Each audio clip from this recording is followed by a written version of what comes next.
మీ business ఏదైనా మీ ఊర్లో promotion చేయాలంటే అది సుమన్ టీవీతోనే సాధ్యం. ఇప్పుడే సంప్రదించండి. నన్ను వరదలో ఇరుక్కుపోయాను. నా 5 చిన్నపిల్లలు 5 పెద్దలు. నన్ను సేవ్ చేయండి.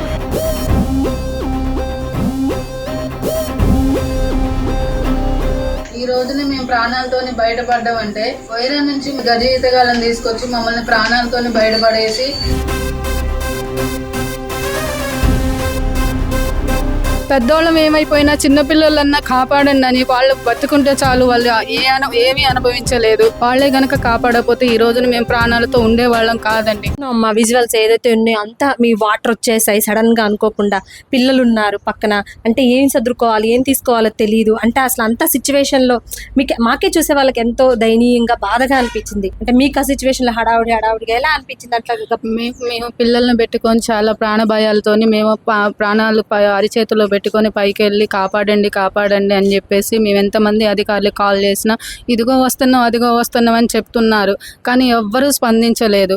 మేము మా చుట్టాలు జ్వాలరుల ద్వారా కొద్దిగా మమ్మల్ని రిస్క్ చేసి వాళ్ళు ఎంతో కష్టపడి మమ్మల్ని కాపాడారు. వాళ్ళే గనక కాపాడకపోతే ఈ రోజున మేము ప్రాణాలతో ఉండేవాళ్ళం కాదండి. మేము పెద్దోళ్ళం ఏమైపోయినా చిన్నపిల్లలన్నా కాపాడండి అని వాళ్ళు బతుకుంటే చాలు. వాళ్ళు ఏమీ అనుభవించలేదు. మాకు ఏదైనా పర్లేదు వాళ్ళన్నా కాపాడాలని చెప్పేసి మేము ఎంతో ప్రయత్నాలు చేసామండి.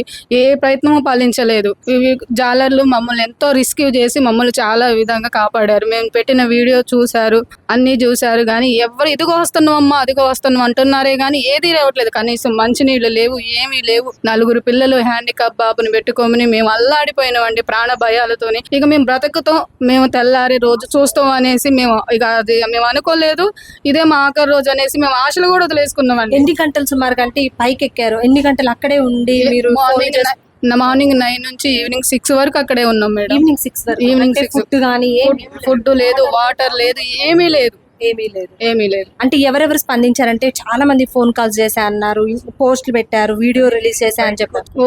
ఓన్లీ మాకు స్పందించింది కేటీఆర్ గారేనండి. అమెరికాలో ఉండి తను మేము పెట్టిన వీడియోని చూసి తను స్పందించి కాల్ చేసి మాట్లాడారు. నేను అమెరికాలో ఉన్నామ్మా, నేను కంపల్సరీగా వస్తాను, వచ్చి మీకు ఏదో ఒక హెల్ప్ చేస్తా అని చెప్పేసి మాట్లాడారు మేడం. నేను మొత్తం అంటే పెద్దవాళ్ళం అనుకోండి అమ్మ, అంటే మనం ఎంతసేపు అయినా కానీ ఓపిక ఎదురు చూస్తాం. పిల్లలు ఉన్నారన్నారు, ఫుడ్ టైంకి లేదు, పరిస్థితి చూస్తే ఇలా అనిపిస్తుంది. అంటే పిల్లలు ఫుడ్ అడుగుతుంటారు. అసలు ఆ పరిస్థితిలో మీకు ఎట్లా అనిపించింది? అసలు అంతా మేము చాలా ఏం చేయలేని దిక్కుదోచని స్థితిలో మేము ఉన్నాం. పిల్లలు ఆకలి అని అడుస్తున్నా కానీ ఓర్చుకోండి నాన్న, ఎటు పోయి మనం పోయే ప్రయత్నాలు చేయలేకపోతున్నాం, మనల్ని కాపాడతారు, ఇదిగో వస్తున్నారు అదిగో వస్తున్నారు అని పిల్లల్ని మేము మభ్య పెట్టుకుంటూ వచ్చినామండి. పిల్లలు కూడా మాకు కొద్దిగా మా బాధను అర్థం చేసుకున్నారు. అంటే మామూలు పిల్లలే కాదు, హ్యాండిక్యాప్డ్ పిల్లలు కూడా ఉన్నారన్నారు. చాలా అనుభవించుంటారంటే ఆ క్షణాలు చుట్టూ చూస్తే నీళ్లు. నరకం చూసాం మేడం, ప్రత్యక్షంగా నరకం చూసాము. అంటే ఇప్పుడు రెస్క్యూ టీం వచ్చింది, కాపాడారు. అది కూడా ఎక్కువ మందిని ఒక్కొక్కరిని తీసుకెళ్తున్నారని చెప్పారు. అంటే పిల్లల్ని ఇక్కడ నుంచి ఆ వరద చూస్తుంటే, మాకే ఆ వీడియోలో చూస్తుంటే భయంకరంగా అనిపించింది. ఒకవేళ పడిపోతే అలా అనిపించింది. అంటే ఒక్కొక్క పిల్లల్ని తీసుకెళ్లి అలా మళ్ళీ ఒడి దగ్గర వదిలేసి వస్తున్న ఆ పరిస్థితుల్లో మీరు ఎట్లా ఫీలింగ్ అనిపించింది? మేము పిల్లలు ఎలా బయటపడతారా, పిల్లలు బయటపడితే చాలు, వాళ్ళు తెలియని వ్యక్తులు కదండి, వాళ్ళకి అలవాటు లేదు. కానీ వాళ్ళకి మేము పిల్లల్ని జాగ్రత్త, మా భయంతో మా భయాన్ని లోన దాచుకొని పిల్లలకి ధైర్యం చెప్పిన అమ్మ మన వాళ్ళే, మన అంకుల్సే, ఏం కాదు నాన్న భయపడొద్దు అని చెప్పేసి వాళ్ళకి ధైర్యాన్ని నింపి మేము ధైర్యాన్ని కూడా పెట్టుకొని వాళ్ళు అవతలకు చేరారు అని మా వాళ్ళు ఫోన్ చేసిన తర్వాత కొంచెం అలా తృప్తి పడ్డామండి. పిల్లలన్నా బయటపడ్డారు అన్న ఆలోచనతోనే మాకేమైపోయినా పర్లేదు, పిల్లలు బయటపడ్డారు అని చెప్పేసి కొద్దిగా ఆశలు. అంటే అక్కడ దరికి చేరే వరకు పిల్లలు ఇక్కడ నుంచి వేరే ప్లేస్ కి తీసుకెళ్తా ఉన్నారు. అంటే దరి వరకు మీకు కనిపించలేదు, వెళ్ళి చేరారు అని మీరు ఫోన్ ద్వారా తెలుసుకొని కొంచెం ధైర్యం వచ్చిందండి. అంటే తను చెప్పారు. అంటే అసలు చూస్తుండగానే ఊహించకుండా వచ్చేసింది. ఎంత టైంలో జరిగిపోయింది? అది 10 నిమిషాలల్లో జరిగిపోయిందండి. మేము ఆల్రెడీ సామాన్లు చదువుకొని బయటకు వచ్చేసరికి వచ్చే లోపల చుట్టూ ముట్టేసాయి వాటర్. అప్పటికే మేము సగం దూరం వెళ్ళి మాకు అడుగున భాగం ఉంది, పిల్లల్ని మోసుకోలేకపోయినాము. దాదాపు ప్రాణాలు అరుగుపలు పెట్టుకొని పైకి డాబా మీదకి వెళ్ళిపోయి మేము డాబా మీద పోయి 5 నిమిషాలు అవ్వంగానే ఇంకా ఫ్లోటింగ్ పెరిగిపోతుంది. టెన్షన్ వేస్తుంది, పిల్లలు ఏడుస్తారు, తిండి లేదు ఏది లేదు. అప్పటికి మేము చాలా భయంతో ఉన్నాము. పైకి వెళ్ళి తిండి లేక పిల్లలు ఏడుస్తారు, జ్వరాలు, అప్పటికే జ్వరాలు ఉన్నారు పిల్లలకి. మా కోసం ప్రాణాలు గుప్పిట్లో పెట్టుకొని వాళ్ళు మాకు ఓదార్స్తారు, మేము ఓదార్స్తున్నాం. చాలా మేము ఉన్నాం. మా వాళ్ళకి ఫోన్ చేసి వాళ్ళకి ఫోన్లు చేసి వీళ్ళకి ఫోన్ చేసి కాపాడండి అది ఇది అని మా వాళ్ళు ఫోన్లు చేస్తారు. ఎట్లా జరుగుతుంది రాలేకపోతున్నాము అది ఇది ట్రై చేస్తున్నాం. పోలీసు వాళ్ళకి ఫోన్ చేసినాము, ఇట్లా రాజకీయ నాయకులకు ఫోన్ చేసాము, స్పందించారు. కానీ ఇగో వస్తున్నాం అని ట్రై చేశారు. అయిపోయింది. తర్వాత కాపాడిన తర్వాత కూడా మాకు ఏమి తిండి లేదు, పడుకోవడానికి ప్లేస్ లేదు, మాకు ఏది లేదు. ఇగో తీసుకొచ్చాము. తర్వాత మా పిల్లల్ని తీసుకెళ్లారా లేదా, మేము ఉన్నారా లేరా, చేరుకున్నారా లేదా, ఎమ్మటే ఆన్ ది స్పాట్ లో లాస్ట్కి మా హస్బెండ్ లాస్ట్ 10వ వ్యక్తి. అతను ఎలా వస్తాడా రాడా అని ప్రాణాలు అరిచేతిలో పిల్లలు ఉన్నారా లేదా అని చూసుకోవటము, భయంతో ఉన్నాము. మేము బాగా ఏడ్చాము. మా వీడియో వైరల్ అయిందిలే కానీ నేను దాంట్లో లేను. ఎంత పిల్లలు ఉన్నారు అంత జరిగారు. కేటీఆర్ గారు ట్వీట్ చేశారు, ఫోన్ చేశారు, మళ్ళీ చుట్టుపక్కల వాళ్ళందరూ ఫోన్ చేశారు, ఇలా జరిగింది అలా జరిగింది. లాస్ట్ ఇయర్ వచ్చినా కానీ ఎమ్మటే తీసుకెళ్లారు. కానీ మాకు రోడ్డు శాంక్షన్ కాలేదు, మాకు జరిగిపోయిన నష్టానికి కూడా ఏమి ఇవ్వలేదు. ఈ చివరంటే ఎవ్వరు రావట్లేరు మాకు. ఇప్పుడు ట్రాక్టర్లు జేసీపీలు వచ్చినా కానీ కూడా మీ లైన్ అంటే మా లైన్కి వెళ్ళి ఎవ్వరు రావట్లేరు. అసలు మాకు ఏమీ అంది ఇచ్చట్లేదు. అదైనా గట్టిగా అడుగుతుంటే అదైనా ఇస్తారు తప్ప మా చివర ఇల్లు అంటే చాలు దూరంగా పారిపోతున్నట్టు బజార్కి మీదే ఆఖరి ఇల్లు కానీ మాకు ఏం సహాయం చేయట్లేరండి. ప్రతిది 7 సంవత్సరాల వరకు మాకు ఏ సహాయం అందలేదు. ఈ రోజు ఒక బియ్యం బస్తా ఇచ్చారు తప్ప మాకు ఏమి ఇవ్వలేదండి. ఇవాళకి 5 రోజులు ఇంతవరకు ఏది లేదు. మేము బయట పడ్డ తర్వాత పొంగులేటి గారు ట్వీట్ చేశారు, మాట్లాడారు. కానీ తర్వాత మాకు ఏ భోజనాలు కాదు ఏది సహకరించలేదు. మళ్ళీ అంటే మీరు మళ్ళీ ఎప్పుడు చేరుకున్నారు ఇంట్లో? తెల్లారి వచ్చాము. వచ్చి వరదంతా వెళ్ళిపోయింది. వరదంతా వెళ్ళిపోయిన తర్వాత మా తమ్ముడు, మా బ్రదరు, మా చుట్టాలు వీళ్ళందరూ వచ్చి క్లీన్ చేశారు. కానీ మాకు స్తంభం లేదు, కరెంటు మెయిన్ లేదు, తూడ్చుకో ఇప్పటి వరకు లేదండి. వాటర్ భగీరథ దేవుడి దగ్గర మాకు అది ఇంత సన్న దారి వస్తుందండి. దాంతో జాడించుకున్నాం, మురికి నీళ్ళతో జాడించుకున్నాం. ఈ రోజు అది వస్తే కడుక్కుందాం అనుకున్నా కానీ మా పంపు రాక, కరెంటు లేక, కరెంటు వాళ్ళకి ఫోన్లు చేస్తాను, జేసీబీ వాళ్ళకి, కరెంటు వాళ్ళకి, రాజకీయ నాయకులకి ఈ రోడ్డుకు రావట్లేదు. వాళ్ళు చేసుకుంటారు కానీ ఈ లైన్ రానంటారు. మీ లొంద ఉందండి, మేము రామని చెప్తారు. మాకు ప్రతిదీ రాము అని ఇట్టే మాకు చెప్తారు. కానీ దయచేసి కాళ్ళు మొక్తా. అంటే ఇప్పుడు రెస్క్యూ టీం నుంచి కాపాడని చెప్పారు. అక్బర్ గారు మనతో ఉన్నారన్నమాట. అసలు ఈ రెస్క్యూ ఎలా చేశారండి ఆపరేషన్? ఎవరి ద్వారా మీకు అంటే ఈ సమాచారం తెలిసింది? వీళ్ళు ఇట్లా రిస్క్ లో ఉన్నారు, మీరు వెళ్ళి కాపాడారు అని చెప్పారు.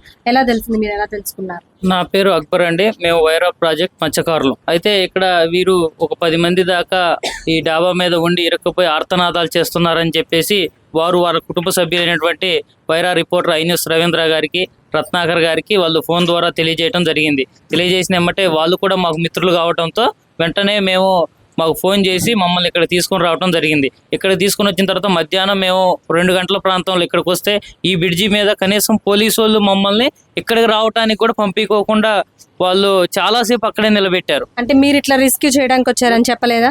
రెస్క్యూ చేయడానికి వచ్చామని చెప్పినా కూడా వాళ్ళు వినిపించుకోకుండా మీరు ఆగండి బ్రిడ్జి పడిపోద్ది అనుకుంటూ వాళ్ళు మమ్మల్ని 5 గంటల వరకు కూడా ఇక్కడ వీళ్ళ దగ్గరికి చేరుకోనికోకుండా మమ్మల్ని అలానే ఆపితే తర్వాత ఎంపీ గారు వస్తే ఎంపీ గారికి చెప్తే ఎంపీ గారు ఎమ్మటిని మమ్మల్ని పంపించడం జరిగింది. ఇక్కడికి రాంగలోనే కలెక్టర్ గారు ఉన్నారు. కలెక్టర్ గారు కూడా మా తెప్పలు రానియట్లేదని చెప్పేసరికి మా తెప్పలకి వాళ్ళకి ఫోన్ చేసేసి పోలీసు వాళ్ళకి ఆ తెప్పలు కూడా ఇక్కడికి కలెక్టర్ గారు తీసుకొని రప్పించారు. వచ్చిన తర్వాత కలెక్టర్ గారు కూడా మీరు జాగ్రత్తగా వెళ్ళి తీసుకొని రండమ్మని చెప్పారు. ఎక్కడికి రావడానికి చూసేసరికి ఇక్కడ పరిస్థితి చూస్తే ఇల్లు లాస్ట్కు ఉంది, బ్రిడ్జికి దగ్గరలో ఉంది. ఏమాత్రం కొంచెం తెప్ప అవుట్ అయినా కూడా బ్రిడ్జి కిందకు పోయేటటువంటి ప్రమాదం ఉంది. రక్షించడం కాకపోగా మనమే వాళ్ళని ప్రమాదంలో పడవేసేలా అంత డేంజర్లో వీళ్ళ యొక్క పరిస్థితి ఉంది. ఈ పరిస్థితుల్లో మేము అందరం కలిసి అనుకొని ఒక్కొక్క వ్యక్తిని సింగిల్గా తీసుకొని వెళ్దామని చెప్పేసి మేము అనుకొని ముందు వచ్చి ఒక ట్రైల్ వేసి మాకు అన్న సురేష్ అన్న అని చెప్పేసి మాకు అందరికీ కూడా ధైర్యస్తుడు ముందస్తుగా వచ్చేసి అన్న ఒక పాపని తీసుకొని రావటం జరిగింది. ఆ తర్వాత తెప్ప మీద వచ్చేసి మేమిద్దరం కూడా నేను పైకి ఎక్కి ఒక పాపని కిందకి ఇలా అందించడం అండి. చాలా ఘోరమైన పరిస్థితి. ఒక చేత్తో కిందకి అందిస్తే ఒక చేత్తో అందుకొని తెప్ప మీద కూర్చోబెట్టుకొని మళ్ళీ నీళ్ళకి ఎదురీదుతూ వాళ్ళని ఒక 300-400 మీటర్ల వరకు దాన్ని తీసుకెళ్ళటం జరిగిందండి. అలా చూస్తా ఉన్నాం వీడియోలో ఏదైతే ఉందో ఒక్కొక్కరిని మాత్రమే చేర్చేలాగా చిన్నది తెప్ప అదంతా అసలు తీసుకెళ్తుంటే వరద వస్తుంది, ఓ పక్క ఫ్లోటింగ్ అదంతా ఊగుతూ మనం పక్కన ఏదైతే విజువల్స్ ఇస్తున్నాం అంతా చూస్తూ ఉన్నాం అనమాట. దాంట్లో మీ రిస్క్ అనిపించి అంటే ఇలాంటి రిస్క్ ఆపరేషన్స్ చేశారా ఇంతకు ముందు ఎప్పుడైనా? పోయిన సంవత్సరం కూడా వరదలు వచ్చినప్పుడు అండి ప్రభుత్వం ఒక మత్స్య సహకార సంఘాన్ని, వైరా మత్స్య సహకార సంఘాన్ని అప్రోచ్ అయిపోయి ఇక్కడికి వచ్చిన తర్వాత బొక్కలగడ్డ ఏరియా కానీ అటేపు ఉన్నటువంటి ఇంకా ఫంక్షన్ హాల్ ఏరియా కానీ కేవీఆర్ ఫంక్షన్ హాల్ ఏదో ఉంది ఆ ఏరియా, ఇక్కడ మొత్తం కూడా ఒక 300 మందిని మేము బయటికి రెస్క్యూ చేసి తీసుకొని రావడం జరిగిందండి. వాస్తవానికి వరదలు వచ్చిన సమయంలో ప్రభుత్వం వైరా ప్రాజెక్ట్ మత్స్యకారులని గుర్తించి వాళ్ళని ఇక్కడ తీసుకురావడానికి ప్రయత్నం చేసినట్లయితే మేమందరం కూడా వీళ్ళందరినీ రక్షించడానికి ముందస్తులోనే ఉండేవాళ్ళం. ఎందుకంటే మాకు ఆ సామర్థ్యం ఉందండి. ఆ చేపలు పట్టే వేటలో వరదల్లో పోయేటటువంటి సామర్థ్యం మాకు ఉండటం వల్ల ఈ వరదలకు వచ్చి మాకు కొంచెం సాయం చేసేటటువంటి అవకాశం మాకు ఉంది. ఆ సామర్థ్యం కూడా మాకుంది. ప్రభుత్వాలు కూడా మమ్మల్ని గుర్తించి ఈ సహాయ కార్యక్రమాల్లో మమ్మల్ని కూడా ఇన్వాల్వ్ చేసి మరి తగిన వనరులు సమకూర్చినట్లయితే ప్రభుత్వానికి ఎప్పుడూ కూడా ఈ జిల్లాలో ముందంజలో ఉండటానికి వైరా ప్రాజెక్ట్ మత్స్య కార్మికులుగా మేము అందుబాటులో ఉంటాం. అదేవిధంగా ఈ యొక్క కుటుంబాన్ని చూసినట్లయితే అండి మాకు చాలా బాధగా ఉంది. వీళ్ళు సర్వస్వం కోల్పోయారు. ప్రభుత్వం వీళ్ళని తక్షణమే ఆదుకోవాలని చెప్పేసి కూడా మేము కోరుకుంటున్నాం. కాపాడటానికి వచ్చినటువంటి మాకే చాలా చాలా బాధగా ఉంది. వాళ్ళ ఇంట్లో ఫ్యాన్లు లేవు, ఫ్రిడ్జులు లేవు, లేకపోతే తినటానికి వంట సామాగ్రి లేదు, బియ్యం కొట్టకపోయినాయి, అన్నీ కూడా అవిటి పిల్లగాడు 25 సంవత్సరాలు ఆ బాబుని దింపుతుంటే మా కళ్ళమ్మటి నీళ్లు గారినాయి. ఎందుకంటే ఆ వరద వచ్చేసి ఆ పైన తెప్ప మీద కొడతా ఉంది. ఆ బాబు ముక్కుల్లోకి గొంతుల్లోకి నీళ్లు పోయేటటువంటి చాలా ఘోరమైన పరిస్థితి అనమాట. ఎందుకంటే కూర్చున్న వాళ్ళకంటే ఏదో పైన తగిలిద్ది, తెప్ప మీద పడుకోబెట్టాం కదా, ఆ పడుకోబెట్టినప్పుడు అతడు మీద నుంచి నీళ్లు పోవటం అదంతా మాకు చాలా బాధాకరంగా ఉందండి. ప్రభుత్వం ఎట్టి పరిస్థితుల్లో కూడా ముందుగా ఆదుకోవాల్సిన కుటుంబం ఏదైనా ఉందంటే ఈ యొక్క కుటుంబాన్ని ఆదుకోవాలని చెప్పేసి మత్స్య కార్మికులుగా మేము కూడా కోరుకుంటా ఉన్నాం. చూస్తా ఉన్నాం కదండి. ఇప్పుడైతే మనం ఇల్లు చూస్తున్నాం, ఏదైతే మొన్న వరదల తాకిడికి ఇప్పుడు మనం మాట్లాడుకున్నాం కదా, బిక్కు అనుకుంటూ గడిపారు. వాళ్ళ పరిస్థితి చూస్తున్నట్టు ఇప్పటికి ఒక 4-5 రోజులు అయిపోయింది, వరద వచ్చిపోయింది. కానీ ఇప్పుడు వాళ్ళు క్లీన్ చేసుకుందామన్నా కానీ వాటర్ లేని పరిస్థితి అండ్ కరెంట్ పవర్ సప్లై లేదు. చూస్తేనే అర్థమవుతుంది మీకు ఎంత తీవ్ర స్థాయిలో వరద వచ్చి నష్టం చేసింది అనేది కూడా గమనిస్తుంది.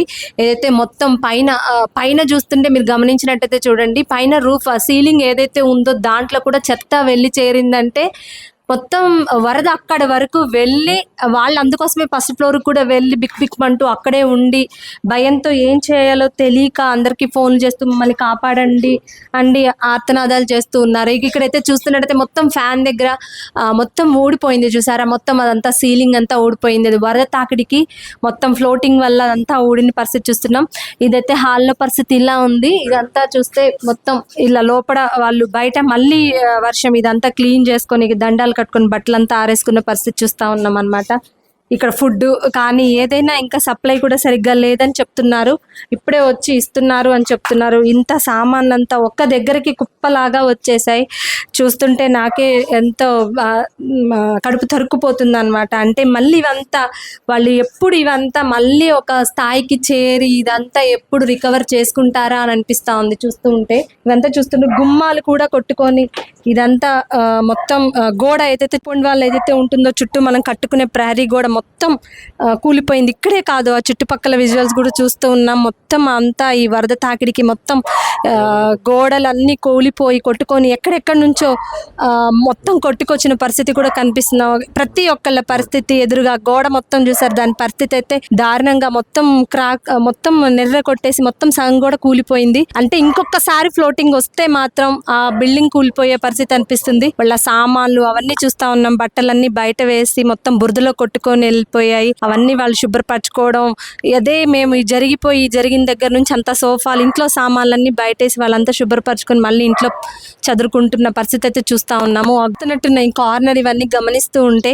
ఆ పక్కన ఏదైతే బిల్డింగ్ ఉందో దానిపైన ఉన్న రేకులు మొత్తం వరదలో కొట్టుకొచ్చి వీళ్ళ మీదకి వస్తుంటే వీళ్ళు పైన ఫ్లోర్లో ఉండి ఆ రేకులు వచ్చి మన మీదకి ఎక్కడ తాగుతాయని భయం కూడా అనుభూతి చెందారని చెప్తున్నారు. ఇక్కడ అన్ని చూస్తున్నట్టయితే కిటికీలు మిర్రర్స్ ఇవన్నీ కొట్టుకొని పైన పరిస్థితి కనిపిస్తుంది. ఎలక్ట్రిక్ బోర్డ్స్ కానివ్వండి, ఇక్కడైతే మెయిన్ దర్వాజా కూడా ఈ వరదల్లో కొట్టుకొని పోయిన పరిస్థితి అయితే కనిపిస్తూ ఉంది. ఇక్కడైతే చాలా వీళ్ళంతా ఎంత దయనీయ స్థితిలో, బట్టలు ఇవన్నీ ఎక్కడెక్కడి నుంచో మొత్తం కొట్టుకొచ్చాయి. వీళ్ళే కానివ్వండి, ఇంకా చుట్టుపక్కల వాళ్ళే అంతా ఇక్కడికి వచ్చిన పరిస్థితి అయితే చూసాం కదండి. ఏదేమైనా కానివ్వండి, వీళ్ళ పరిస్థితిని చూసిన తర్వాత ప్రభుత్వం కూడా స్పందించి త్వరగా సహాయ సహకారాలు అందించాలని కోరుకుంటున్నాం.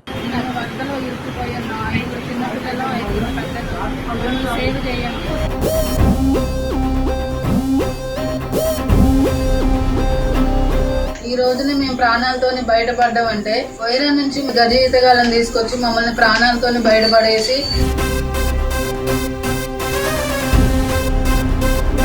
పెద్దోళ్ళం ఏమైపోయినా చిన్నపిల్లలన్నా కాపాడండి అని, వాళ్ళు బతుకుంటే చాలు, వాళ్ళు ఏమీ అనుభవించలేదు. వాళ్ళే గనక కాపాడకపోతే ఈ రోజున మేము ప్రాణాలతో ఉండేవాళ్ళం కాదండి.